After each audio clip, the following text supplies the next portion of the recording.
Hello everyone, I'm Sir Gunawan. Today I'm gonna tell you about my daily activities.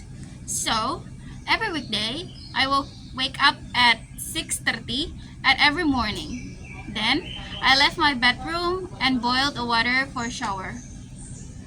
While waiting for the water to boil, I prepared the clothes I would wear to go to the campus. After showering, I'm getting ready to go to the campus.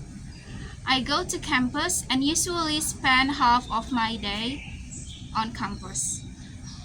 When I go home and get home, I go to my room and pray.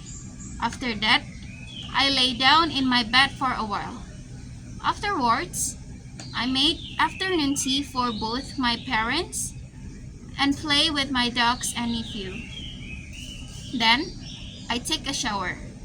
After showering, I lay on the bed while playing my phone until I fall asleep. When I wake up, I will eat my dinner while watching videos on YouTube. After eat, I wash the dirty dishes and tidy up the clean dishes. After that, I went to my room to do my homework or do other things until I fall asleep again until morning. Thank you. Bye.